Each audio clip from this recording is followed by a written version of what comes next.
Detalye sa tunay na relasyon ni Janela Salvador at Clea Pineda at ang third-party issue nila. Janela Salvador at Clea Pineda, nagbigay na ng hint sa tunay na relasyon nila. Ito ang buong istorya. Naintriga ang mga netizens ngayon sa binitawang pahayag ni Janela Salvador at Clea Pineda tungkol na sa tunay na estado ng kanilang relasyon. Nitong araw ng Miyerkules, opisyal na nakapanayam ng TV5 Entertainment News sina Janela at Clea. Kasagsagan ng launching ng Cinemalaya 21. Naispatan ang dalawa na present sa event dahil magkatrabaho nga sila sa isang pelikulang may titulong Open Endings. Diretsahang naibato sa kanila ang katanungan kung sila na nga ba. Humirit naman ang sagot si Janela at saad niyang hindi umano ito ang tamang venue upang pag-usapan ang tungkol sa personal matters nila. Feeling ko, hindi ito yung tamang venue to talk about personal matters. Tanging paglilinaw lamang niya na kung ano ang nakikita ng mga tao ay yun na yun. Kung anong nakikita nyo, yun na yun. And ayun lang, kung anong nakikita nyo ngayon, yun na yun. Agad na binigyang linaw naman ni Janela na hindi siya ang dahilan ng breakup ni Clea at ng kasintahan nitong si Catrice Kirov. Idiniin niyang hindi siya ang third party sa hiwalayan ng dating couple. Para lang maging klaro, sabi ko po, magsasalita ako at the right time. Eto na yon, hindi po ako part ng breakup, hindi po ako third party. I'd like to exclude myself from that. Sa bawat sagot ni Janela, pansin na masaya nga ito. At nang maitanong sa kanya kung gaano siya kasaya, tanging sagot niya, nakikita niyo naman kung gaano ako kasaya. Sa kampo naman ni Clea, naibato naman sa kanya ang katanungan kung sila na nga ba ni Janela. Are you together? Hindi pa man nakasagot si Clea ay humirit naman ang co-star nilang si Jasmine Curtis Smith ng kanyang kasagutan at aniya. Right now, we're all physically together. Pabirong hirit pa ni Clea na tila sinalo umano siya ni Jasmine sa intriga. Hindi naman siya nagbigay ng malinaw na kasagutan sa real score nila ni Janela at tanging sagot lamang niya. Nakikita niyo online, kahit saan, yun na yun, basta masaya kami, together. Giit naman ni Janela na sa ngayon ay kailangan muna nilang mag-focus sa kanilang pelikula. Tampok nga sa pelikulang Open Ending sina Janela at Clea na siyang kabilang sa entries ng Cinemalaya 2025. Noong buwan ng Mayo, nagsimulang umugong ang tungkol na sa espekulasyong relasyon ng dalawa. Umalingasaw ang isyu tungkol sa ugnayan ni Janela at Clea matapos na isinapubliko ang hiwalayan ni Clea sa kanyang dating kasintahan na si Catrice. May ilang sightings sa dalawa na kumalat at pinagpiestahan online. Marami ang naintriga sa relasyon nila dahil minsan ay naiispatan silang magkasama sa publiko na tila sweet sa isa't isa. Dahilan naman ito pang ituro si Janela bilang third party di umano sa breakup ng ex-couple.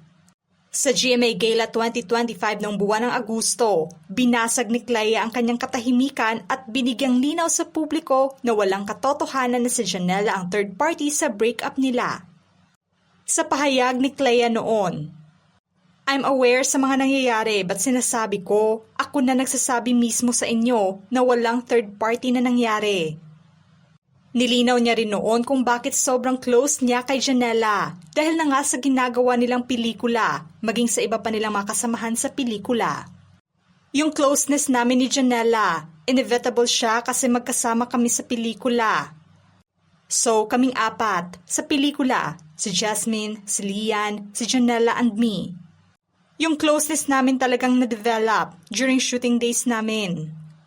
Nanawagan na rin siya sa publiko na tigilan na ang pagpapakalat ng maling impormasyon. The third-party issue, come on guys, tama na.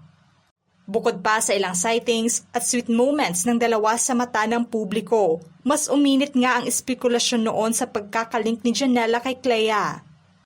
Matapos na nilike ni Catrice ang isang komento online na nagsasuggest na si Janela umano ang rason ng kanilang breakup ayon sa komento ng isang netizen. Wait, what do you mean si Janela ang dahilan kung bakit naghiwalay si Clea at Catrice? Ang komentong ito ay siyang nilike nga ni Catrice. Pinagtagpi naman ng mga netizens noon ang naging cryptic post ni Janela kasagsagan ng pagputok ng issue sa ugnayan niya kay Clea base sa kanyang post noon. You will hear from me, right place, right time. Hindi nga maiwasan ng mga netizens na ipagkibit-balikat na ang ilang hints tungkol na sa ugnayan ng dalawa.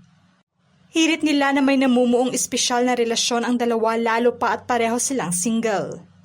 Dahil sa espekulasyon, marami ang nadismaya kay Janela dahil nasa pagkakadawit ng kanyang pangalan bilang third party sa breakup ng ex-couple. Marami pa sa kanyang mga fans noon ang in denial sa issue. Ilan pa sa negatibong komento ng mga netizens noon tungkol na sa issue. Bakit Janela? Hindi ko in-expect na magiging third party ka.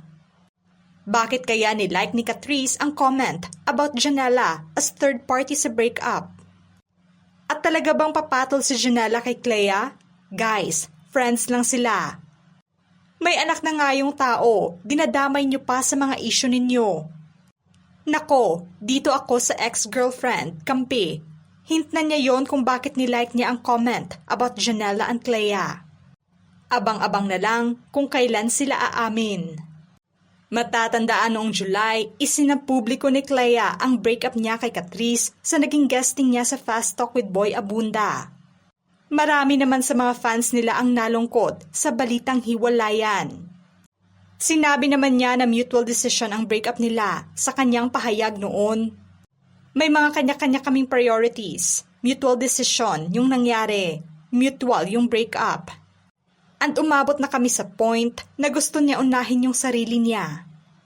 Gusto ko rin naman unahin yung sarili ko this time. Piliin yung sarili ko this time. Dahil sa pahint ng dalawa ngayon sa kanilang real score, may iba na nabigla sa kung ano nga ba talagang ibig sabihin ng malaman na pahayag ng dalawa ngayon. May iba naman na hindi na rin magtataka kung sakaling totoong may relasyon sila. Dahil bukas naman sa publiko si Janela sa pagbigay suporta niya sa LGBTQIA+ community. Pinaigting nga ni Janela ang pagsuporta niya sa women-loving women community. Kasagsagan ito ng mainit na suporta ng mga fans nila ng kanyang co-star na si Jane De Leon. Marami ang kinilig sa chemistry ng dalawa noon matapos na magkasama sila sa Darna. Inihayag na rin noon ni Janela ang pagdarasal niya na sana'y maipasa na ang SOGI bill sa bansa. Upang magkaroon na ng anti-discrimination at equality na deserve ng LGBTQIA+ community. Sa ngayon, hindi pa direktang inamin ng dalawa kung ano nga ba ang real score nila. Hirit naman ng mga netizens na baka sa promotion lamang ito ng kanilang pelikula. At magkaibigan lang talaga. Marami naman sa mga fans ni Janela ang humihiling na kailangang respetuhin na lamang ng ibang tao ang personal na buhay ng dalawa. Ano ang masasabi niyo sa tunay na estado ng relasyon ni Janela Salvador at Clea Pineda ngayon? Just comment below.